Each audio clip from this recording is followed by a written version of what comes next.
And the next one he did is the next one I believe that he did, which is 2009, I think so.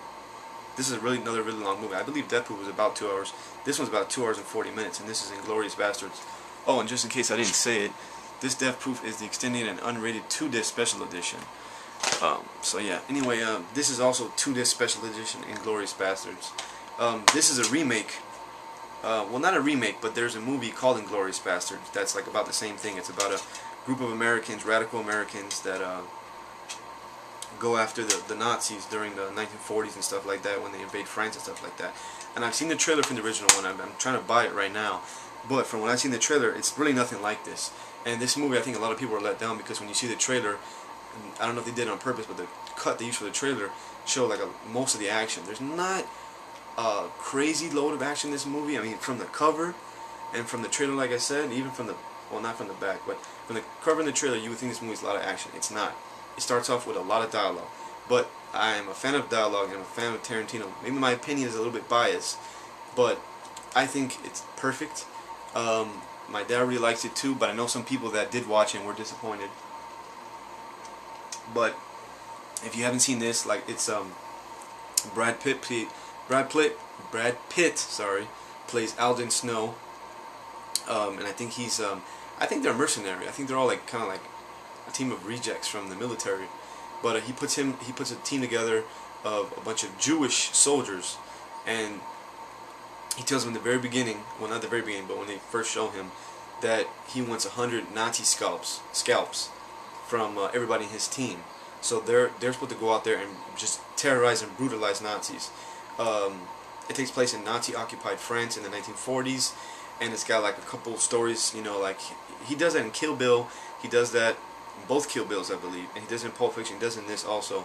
In the chapters, it'll fade and it'll show the name of the chapter, so he does it almost like a novel in chapter form, and this one he does that too, and it's got, I believe so, and it's got a couple different stories going on at once, while Alden Snow and Brad Pitt and his whole team are going out killing Nazis. You got this young girl that when she was a kid, she was a Jew in France, and her whole family was slaughtered by the guy that won the Oscar for this or whatever. He won some award for it, the main Nazi guy in this movie. So then when she grows up later in France, some Nazi general befriends her, and then she agrees to put on, she owns a theater, she agrees to put on his latest Nazi propaganda film and stuff like that, but with the intention to trap them and burn them all alive inside, which is crazy.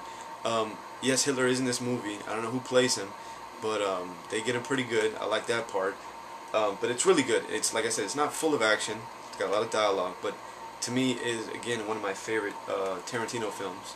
It came as a shock to me how much dialogue was in it, but I love the dialogue though. So if you don't like dialogue and you think this movie is all going to be about action, you're going to be a little disappointed, but I would still give it a try. Don't let that turn you off from watching. So, and this is also, like I said, 2-disc special edition. Okay, then now I'm gonna go on to the Robert Rodriguez portion of this update. So let me get into that now. Let me get into why I like Robert Rodriguez. I like Robert Rodriguez because he is so hands-on. He is the epitome of a filmmaker. Okay, a director doesn't do as much as people think. Some directors, from what I've seen, some of them, they won't even, like you see directed by, they won't write the movie, they don't edit the movie, they don't even work the camera. So it's like, what are they doing? They just, some people just, I don't agree with that. Like for me, and I'm trying to be a filmmaker, I would never do something that I didn't fully do. How are you going to leave it to somebody else to edit your movie? That, if it's your baby, if you've been writing this thing for years, how can you just have somebody else work the camera, pick the angles, and have somebody else be the director of photography, and then somebody else edit it? I just don't understand that. And I really love and respect Robert Rodriguez for doing what he does. All his movies, every single freaking movie he does, besides the exception of The Faculty, which I don't have in my collection, because it's not my favorite of his, but if I could find it online for like dirt cheap, I'll get it, but I don't have it here. He came out as the director for that film. But I give a little bit more points because it also is written by Kevin Williamson, the guy that wrote the original Scream, and I think he wrote Scream 2. He writes good teen dialogue, that guy Kevin Williamson, and Rodriguez is a good director. But besides the exception of that, everything he's done, he's wrote and directed, I'm pretty sure. And this is his first well, this is the Robert Rodriguez Mexico trilogy, and it's got 3 films. It's got El Mariachi, Desperado, and Once Upon a Time in Mexico. El Mariachi came out. Robert Rodriguez did that. There's a cool story behind that. He did that in 1992. Okay, and if you don't know about him, he funded the movie, at least mainly, by going to a science lab. What are those things called? Where they do, you know, case studies and test studies on people with medicine and stuff like that. Well, he went to one of those labs and he tested. He was in there for a month, and I think he raised about $4,000, and then he took an additional $3,000 that he got himself and with other people, and made this movie El Mariachi, which is, more people have maybe seen Desperado, but it's the same thing, but it came out first. And this is not my favorite copies of the movies. You can see they're like really thin. They're almost like CD cases or something like that. But they all came together, and it was really cheap. And I was really into these movies for a while, and I couldn't wait to get all 3 of them through the mail one by one. So I wanted to get all 3 in one shot.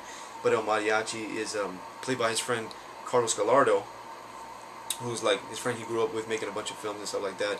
And for $7,000, which is nothing, that is literally, that's dirt. Okay, and not only that, he put I believe it was like 6,000 or 5,000 something of that into film, because film is a lot, you know, shot on a film. This is 92, so the rest of that stuff, he's smart because he doesn't write stuff into scripts that he knows he will have to then go and find out how he's going to get those. He writes around stuff he already knows he get his hands on and places he can shoot. And this is back then when Mexico wasn't like the fucked up place it is, so they were just running around, and everything was real fast, and you know, he didn't lock the camera down to a tripod. He ran around with it handheld, and he'll blow you away if you watch this movie, and you know firsthand, like beforehand, I mean, what the budget was and what he had to deal with. He had no crew. The cast was very small, but I thought everybody did good performances. But it's about Carlos Gallardo, and he's a traveling mariachi. He goes from town to town trying to, you know, be a mariachi, and he gets to this one town that he thinks is going to be lucky, but then there's another guy named Azul, played by who plays Azul? I forgot for a second. 1 second. Nah, it doesn't say on the back. But anyway, this guy Azul gets out of prison or out of jail, and this guy owes him money, and he's trying to get him, and he just dresses similar to the mariachi. So, and he has his guns in a guitar case as well. But the mariachi just has a guitar in his guitar case. But he goes around terrorizing people, this guy Azul, with the guns in the guitar case. So when people see him, they think it's him. So the whole time he's running from these gangsters, and he doesn't know why they're after him. And then when he figures it out, then he's trying to save this girl, because this girl, he likes her, and she lets him stay at the bar with her, played by Consuela Gomez. She doesn't really do. There's not a lot of big names in this movie, but it's amazing. And then the best thing is, if you're really into filmmaking, get this and watch it with the commentary, and you'll be so inspired, and you just want to get out there, because it doesn't look like a really big Hollywood movie, but it's like, a lot of people say this movie shit, it's so low budget, but you would respect this if you did this. You know what I mean? Like, it's really good if you did it, and I really respect it. I really like this movie a lot. It was really good. The second one is the more known one, the American one. Oh, another thing is about this movie is, he took this movie when he was done, he took it to California and tried to sell it to the Spanish video market, okay, for like nothing, just to try to maybe double his money and stuff like that. And you know, they gave him the runaround, and some of them turned him down. And he was in California. He said, "What the hell? Let me take it to Hollywood."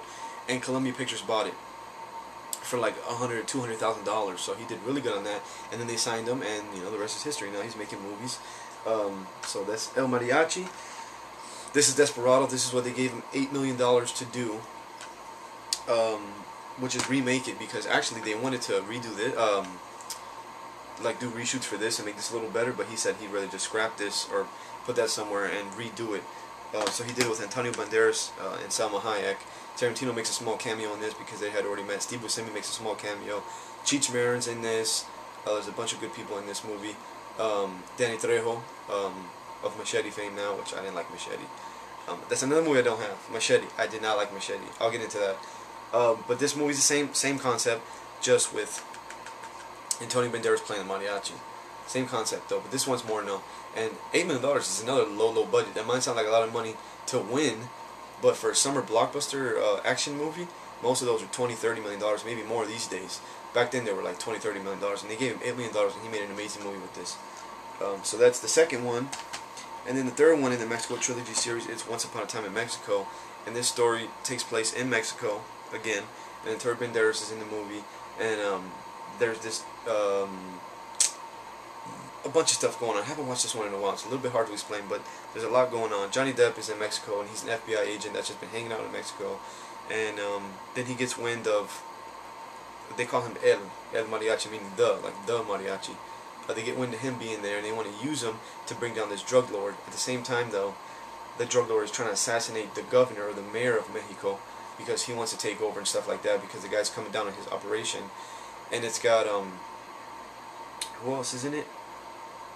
Enrique Iglesias, Danny Trejo, Cheech is also in this one. William Dafoe, who plays a Mexican, which is a stretch, but he does pretty well. Eva Mendes is in this. Mickey Rourke is in this. I forgot about him almost, but it's really good. It's almost the same thing, but it's like a trilogy basically. So they cap everything at the end and stuff like that. But it's really good.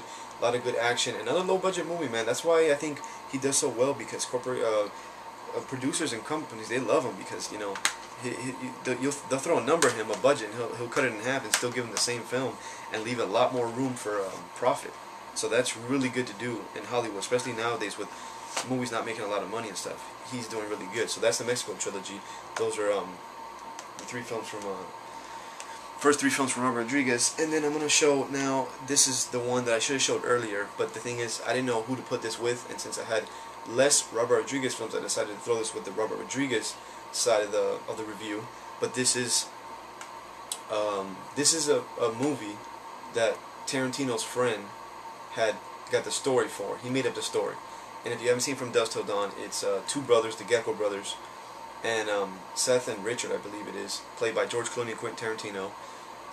And they broke out of jail, and they're robbing banks, and they killed a bunch of cops and sheriffs and stuff like that. So and now they're, you know, wanted men. So they end up encountering at a hotel Harvey Keitel and his daughter, played by Juliette Lewis, and the son, this Chinese kid, I forget his name.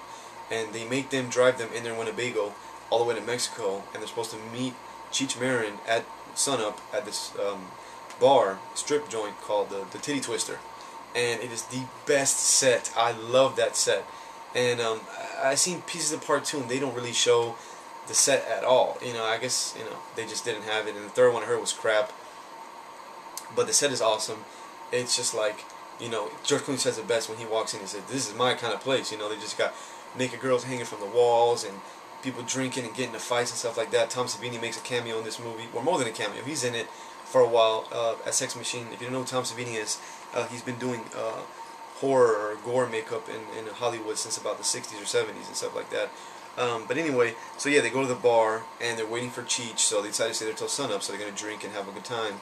But then they find out that the bar is really employed, the employees and the strippers and stuff like that, they're all vampires. So what they do is they lure people in with the promise of, you know, drinking and a good time and sex and stuff like that, and then they'll trap you there and then they eat you and stuff like that. So that whole thing goes down, and pretty much, you know, hell breaks loose, literally. And then they gotta fight it, and then they end up in this back room. And there's one cool part where these bats all break in and they turn into these freaking demon-looking things. So they all go back to this back area, and they make like makeshift weapons. And this guy's got this really cool thing. It's like a motor, almost like a chainsaw, but then he takes the saw out of it thing. I don't think that's what it is, but he puts like a wooden stake in this chain, this motor thing, and he pulls the handle, and it's like a, you know, a freaking mechanical stake to go on the vampires' hearts and stuff like that. But it's really good. It's got a lot of gore. K&B did the effects for this. That was like really to showcase them too. K&B is another famous special effects makeups team. I think it's Howard Berger, Greg Nicotero, and I always forget the other guy's name, but they've been doing stuff for a while too, and they still do stuff to this day. But it's an amazing movie, a lot of gore, a lot of action, really fun shits and giggles movie. And George Clooney does really good in this too. But yeah, like some guy came up with the idea for it, and he wanted Tarantino to direct it, but then Tarantino wanted to act in it, so he took the idea. When you write the story, that means you come up with this main idea, and then he let Tarantino write the screenplay. Then Tarantino wanted to be in it, so he got the producers to agree to let Robert Rodriguez direct it. He said, the only way to make this film is if I star in it and Robert Rodriguez directs it. And they did it, and it's awesome. You know, I don't think it did too well in box office, but I love the movie, and I know a lot of people like this. So this is 1990.